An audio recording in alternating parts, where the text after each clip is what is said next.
명령한 대로 제물을 바쳤다. 그런데 예루살렘에 시므온이라는 사람이 있었다. 이 사람은 의롭고 독실하며 이스라엘이 위로받을 때를 기다리는 이였는데 성령께서 그 위에 머물러 계셨다.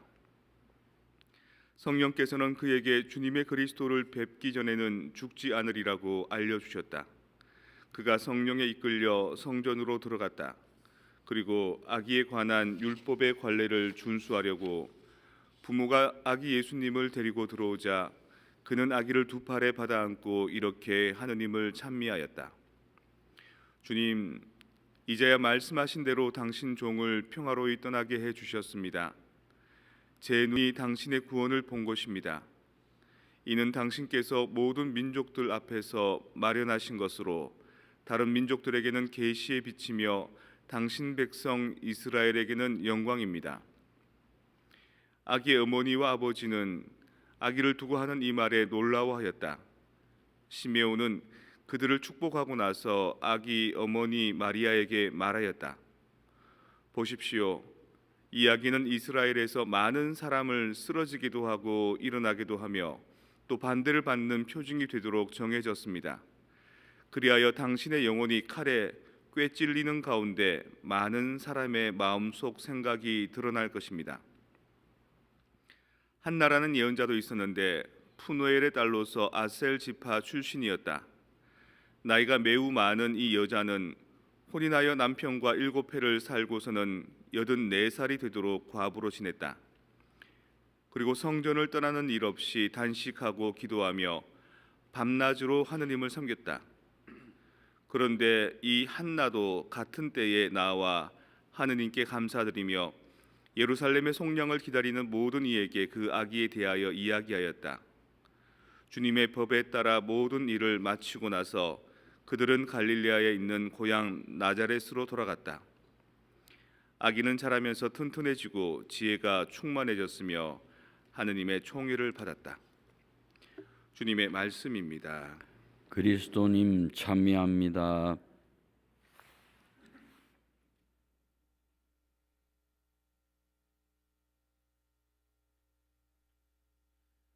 평화를 빕니다. 아기를 출산하고 난 뒤에 애가 며칠 만에 일어섭니까? 자기 발로? 며칠쯤 지나면 걸어 다닙니까? 100일은 지나야 돼요? 돌은 지나야 돼요? 그래요? 하기야 저하고 똑같은 해에 태어난 우리 사촌이 있는데 걔는 저보다 몇 달 늦게 태어났거든요. 저는 이게 벌떡 일어서 있고 걔는 이렇게 푹 퍼진 살포대처럼 앉아 있는 사진이 있습니다. 몇 달 차가 그렇게 무서운 것 같습니다. 돌은 지나야지 걸어 다닐 수 있군요. 근데 어느 집에 애가 한 100일 남짓 지나니까 벌떡 일어서서 막 걸어 다니더라는 겁니다. 사람들이 박수치고 어머머 저 걷는다 이랬는데 이게 걷기 시작하니까 부모가 마음을 못 놓더라는 거예요. 어디 가다가 쿡 자빠지고 어디 가다가 뭐 이렇게 뜨거운데 만질라 그러고 어디 가다가 막 그래서 오히려 더 마음이 조마조마했다. 키우면서 늘 걔가 움직인 데는 사고투성이었다. 보십시오. 이 이야기는 이스라엘에서 많은 사람을 쓰러지게도 하고 일어나기도 하며 또 반대를 받는 표징이 되도록 정해졌습니다. 그리하여 당신의 영혼이 칼에 꿰찔리는 가운데 많은 사람의 마음속 생각이 드러날 것입니다. 이 얘기가 꼭 성모님에 대한 얘기만은 아닌 것 같습니다. 가끔 주변에 지인들이 저보고 아이고 결혼 안 하시길 잘하셨습니다. 결혼은 현실입니다. 애들 낳아 키우면 그것도 진짜 보통 일 아닙니다. 막 그러거든요. 그래도 결혼하는 이유가 뭘까요? 결혼하는 게 더 평범하고 결혼하지 않고 사는 우리가 더 뭐라 그럴까 좀 이렇게 abnormal한 이유가 뭘까요?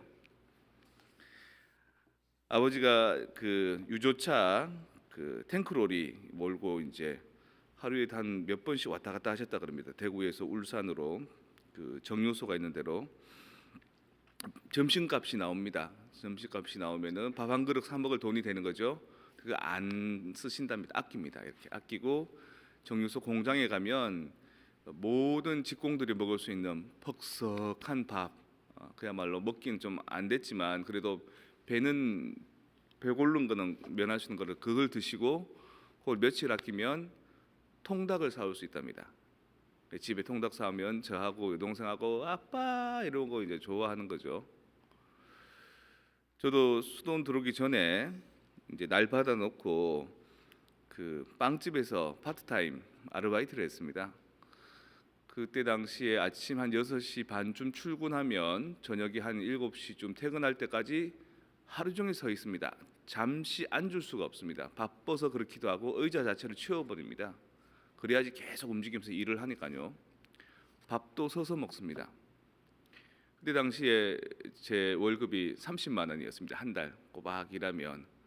제가 극히 박하게 받는 건 아니고 저보다 경력이 좀 더 많은 사람은 한 7, 80만 원, 거기서 책임자 공장장은 한 130만 원 이렇게밖에 안 됐습니다. 그 30만 원 받아서 어린 마음에 첫 월급 타면 엄마 빨간 내복 사드려야 된다. 그래야 부자 된다. 이런 말이 있었거든요. 우리 엄마 아주 진한 핑크빛 속옷 사드렸습니다. 근데 내가 엄마 사이즈를 모르니까 엄마가 옷이 안 맞는다 그러더라고요. 근데 좋아하셨습니다. 아들이 더군다나 내 속으로 난 자식이 아니고 나중에 재혼해서 보니까 벌써 한 중학생쯤 되어 있던 그 아들이 이제 고등학교 3학년쯤 돼서 대학 갈 때쯤 돼서 첫 번째 아르바이트에서 번 돈으로 엄마 빨간 내복, 빨간 속옷 사주는 게 어머니한테는 뭉클했던 것 같습니다. 근데 그게 어머니만 기쁘게 해드린 게 아니라 저도 참 기뻤습니다. 왜냐하면 이 얼마 안 되는 돈이지만 그거를 나를 위해서 막 쓰는 게 아니라 가장 좋은 몫은, 가장 귀한 것은 먼저 우리 어머니한테, 우리 새어머니한테 드리고, 그리고 내 몫을 찾는 그 가치가 저를 숭고한 가치로 이렇게 이끌어 주는 것 같았습니다.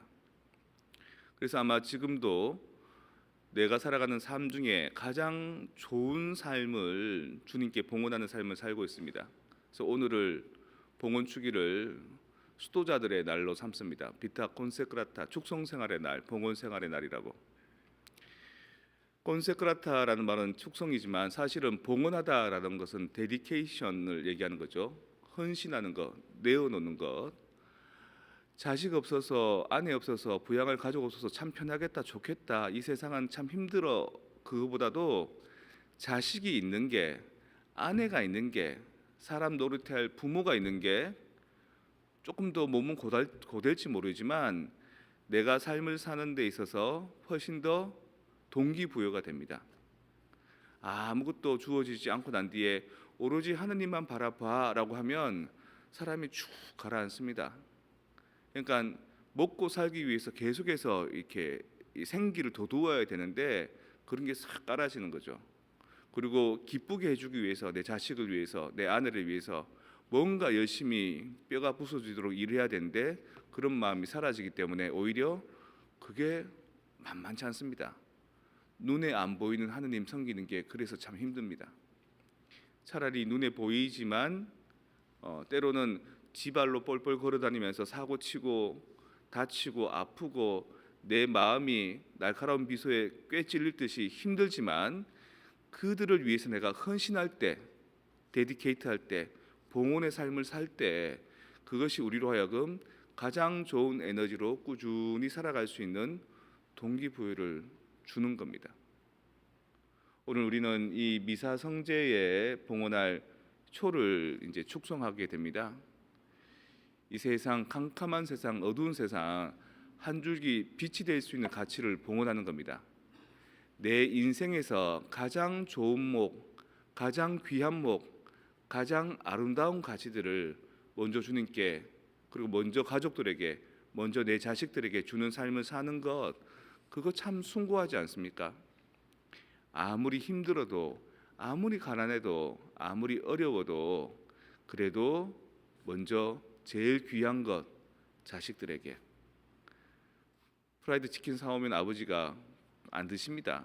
목 하나 들고 계십니다. 그것만 계속. 아빠는 왜 그것만 먹어? 목이 제일 맛있어. 사실은 목이 제일 살이었거든요. 자식들 먹으라고 괜히 먹는 척 하시는 거죠. 그게 바로 봉헌이 아닐까? 그게 바로 헌신이 아닐까? 그러했던 것들이 우리를 어려워도 힘들어도 희망을 잃지 않고 살아가게 해주는 가치를 주는 게 아닐까?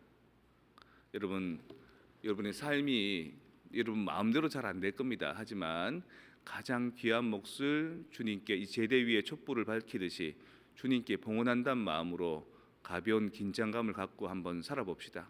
그래서 나의 삶도 처지지 않고